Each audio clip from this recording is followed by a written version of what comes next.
Hello everyone, Mason here. How are you doing? Today it's time for my November wrap-up.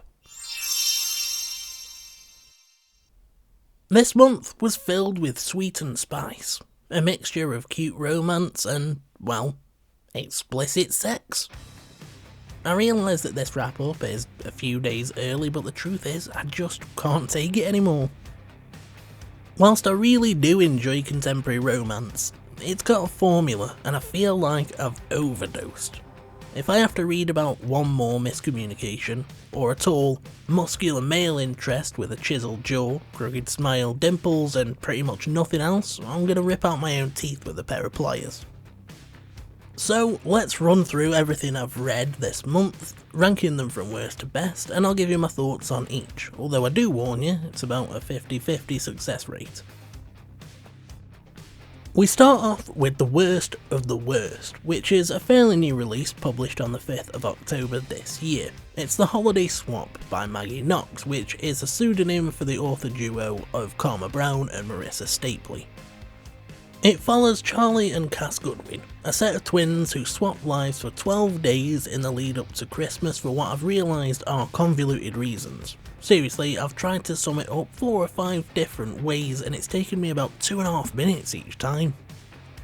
All you really need to know is that Charlie is a celebrity chef living in LA. Meanwhile, Cass lives in their hometown of Starlight Peak, working at the family bakery which has been passed down through generations. Charlie has an accident at work, gets a concussion and loses her sense of taste and smell, so she convinces Cass to swap places with her because a brand new show called Bake My Day is starting and she's afraid if she shows any sign of weakness the show will go to her rival Austin, who's a cardboard cutout of an antagonist. This one just didn't work for me at all. It's an overbaked mess with too many ingredients. There is absolutely nothing surprising about this book. It goes exactly the way that you think it's going to. There's all the hilarious twin swapping shenanigans that have been done before, heavy-handed commentaries on big city versus small town living and how big chain corporations destroy family businesses. Each woman needs to learn to be more like their sister, and of course, there's the rushed romances. In Starlight Peak, Charlie meets Mr. Muscles, a sexy firefighter, and in LA, Cass meets Mr. Dimples, a sexy physician's assistant who isn't a doctor because the author didn't want them to fall in love with a doctor and a firefighter, but they may as well have just done that anyway. Each woman falls in love, but the accelerated 12-day timeline, as well as the sheer amount of unnecessary miscommunication and the fact that neither man has even a shred of personality makes the whole thing unbelievable, uninteresting and irritating.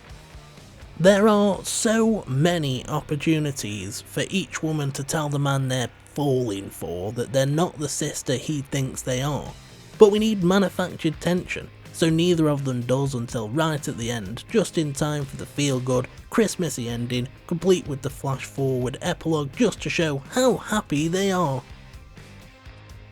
Next up was The Kiss Quotient by Helen Huang, and I just could not bring myself to do a full review of this one. I'm not gonna lie, I'm a bit nervous to give my thoughts on this one because it's a super popular Booktube darling, and it just didn't work for me. I do appreciate that this is an own voices representation of an autistic character, and I did like that. Stella was quite an interesting character and I did like her, but she was probably the only character that I did like. Michael was the main problem for me. At first I was really interested. The fact that he's a male escort is something that I haven't seen done before, but unfortunately as a person I just couldn't stand him. To be honest, I felt like the story took a backseat to what were some really explicit sex scenes. It felt like it was 5 minutes of story followed by 15 plus minutes of sex. I just felt that despite the fact that Stella is a successful businesswoman and Michael is a down on his luck male escort, the story still ended up falling into some really rigid gender roles. Michael is just your stereotypical male love interest. He literally ticks all the boxes. He's taller than the female lead, he's muscular, he's got the chiseled jaw, dimples, a crooked smile and smouldering eyes. And then there's the toxic masculinity. The author brings up multiple times the fact that Stella brings out these caveman instincts in him. He has these urges to deal out violent retribution to anyone who might hurt Stella. He punches a guy in the face, and I think we're supposed to find that sexy, but I just found it irritating. He just comes across as possessive, jealous, angry and slightly dominating, which just isn't my thing in a man. Sorry, Michael. Not sorry. There's also the fact that the antagonist is villainised for forcing a kiss on Stella, which, yeah, is gross and wrong and he shouldn't have done it. But I can also think of at least one time during actual sex where Stella tells Michael not to do something and he does it anyway. But it's fine because she likes it in the end. It just didn't work for me. Coming in slightly above that is The Love Hypothesis by Ali Hazelwood. Now, I'm not going to stick around on this one for too long because I do have a full review which I'll link in the description, but what I will say is, whilst I might not have given it the most favourable review at the time, I didn't actively dislike The Love Hypothesis, and I would certainly read it again before I'd read either The Holiday Swap or The Kiss Quotient.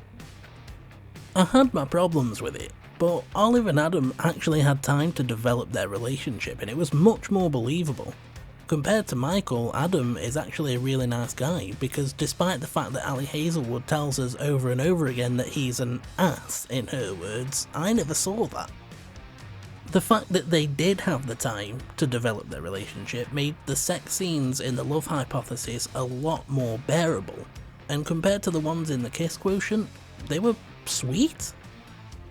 To go back to the point that I was making about Michael's toxic masculinity in The Kiss Quotient, Adam constantly makes sure that he has Olive's consent. At the slightest sign that she might not like what he's doing, he stops.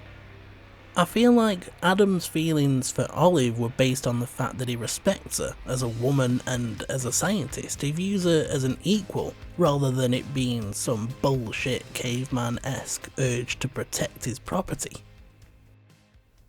I feel much better now. I've cleansed myself of the frustration that I was feeling thanks to the burnout. Thanks for that, it was actually quite cathartic. Really, this wrap-up is a tale of two halves, and now that I've got all the negativity out of the way, I can move forward in a much more positive frame of mind, and tell you about all the stuff that I read that I actually liked. Next up is Heidi's Guide to 4-Letter Words, which was co-authored by Tara Sebeck and Andy Arndt.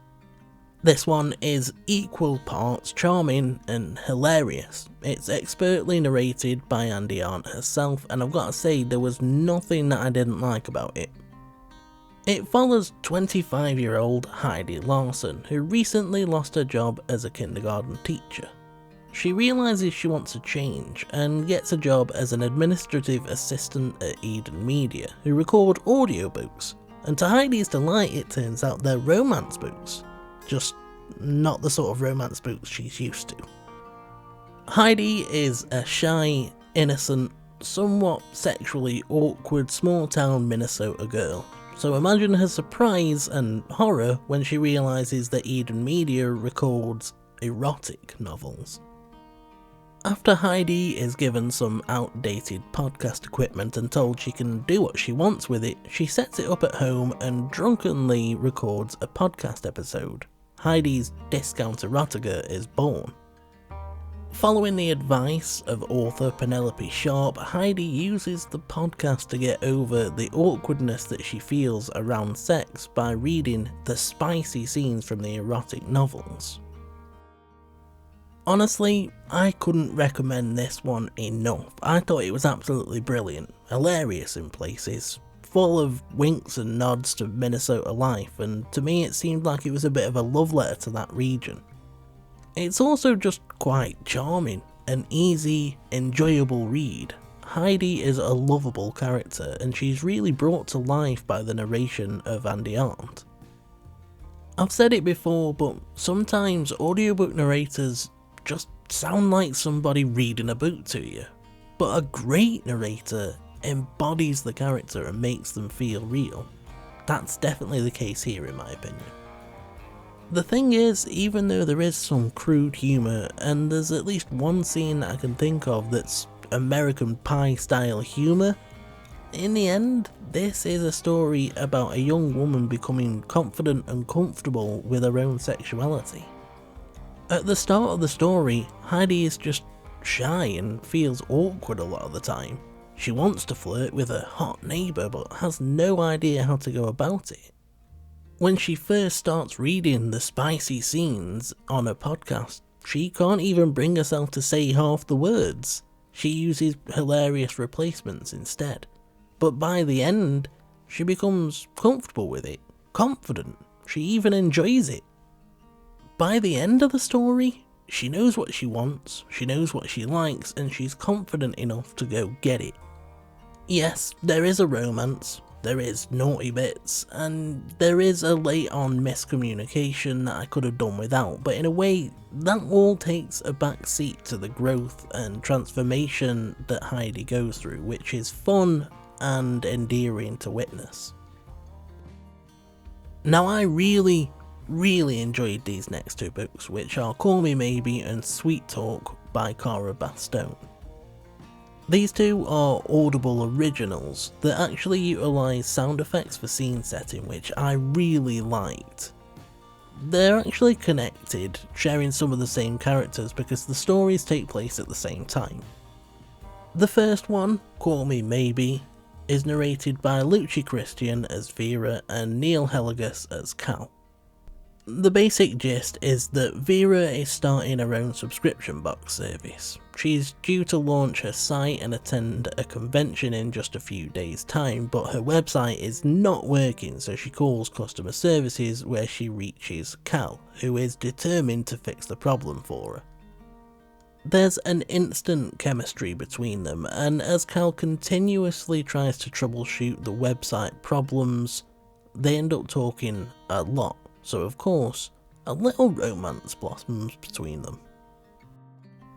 Sweet Talk is narrated by Lydia Dornette as JD and Chris Brinkley as Elliot.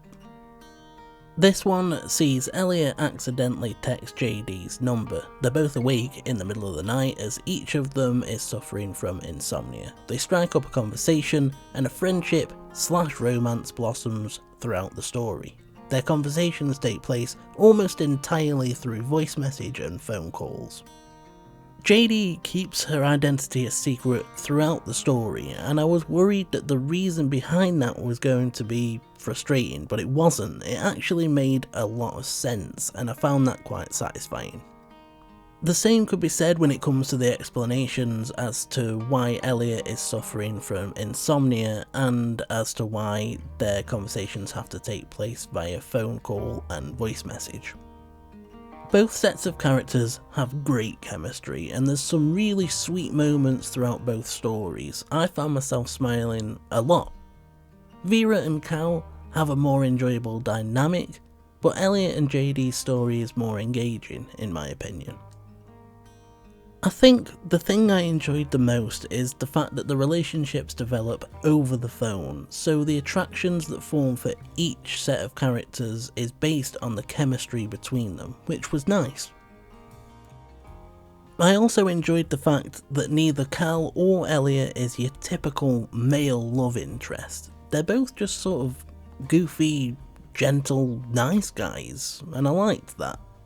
Cal is absolutely determined to fix Vera's website, and Elliot is actually super respectful of the fact that JD wants her privacy.